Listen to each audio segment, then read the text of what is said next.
तर नमस्कार मित्रांनो, तुमचं पुण्याचं स्वागत आहे आजच्या मिनी ब्लॉगमध्ये. तुम्हाला माहिती झालं पार्ट 3 मध्ये काय झालं ते. आता करतोय पार्ट 4ला सुरुवात. तर आता बोर्डच्या बाजूच्या भिंतीला कलर मारायचा होता, तर या लोकांनी कलर आणला आहे, त्या कलरवाल्या काकांनी. त्यानंतर बोर्डच्या ही भिंतीला रंगवायचं आणि ह्या भिंतीलाही. तर आता झाल्या अर्धा कलर मारून 50%. तर किती छान वाटतंय बघा कलर मारल्यावरती अजून. त्यानंतर आम्ही गेलो चाळीतल्या लोकांकडे वर्गणी मागायला 1 मेसाठी. त्यांचं नाव लिहून पैसे घेऊन आम्ही आलो परत बोर्डाजवळ. कलर झाला आहे. त्यानंतर आम्ही गेलो दुसऱ्या ठिकाणी वर्गणी मागायला. त्यानंतर आम्ही गेलो खुशालकडे त्याचा गिटार देण्यासाठी. त्याचा खूप दिवसापासून गिटार माझ्याकडे होता, तर त्याला गिटार द्यायला गेलो. तर हा खुशाल शाळेतला मित्र माझा.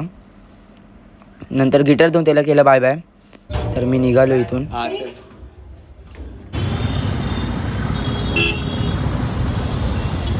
त्यानंतर घरी आल्यावर बघायला लागलो IPL, मुंबई इंडियन्सची मॅच आणि CSKची मॅच चालू होती. त्यानंतर 27 बॉल 6 रन पाहिजे होते आणि सूर्यकुमार यादवनी 6 मारून मॅच संपवली. तर किती दिवसानंतर मुंबई इंडियन्सची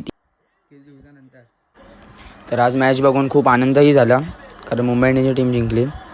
तर चला मित्रांनो, आजसाठी एवढंच. तर आजचा मिनी ब्लॉग आवडला असेल तर लाईक, शेअर, कमेंट, सबस्क्राईब करा. तर भेटू एकदा पुन्हा नवीन मिनी ब्लॉगमध्ये. चला बाय बाय.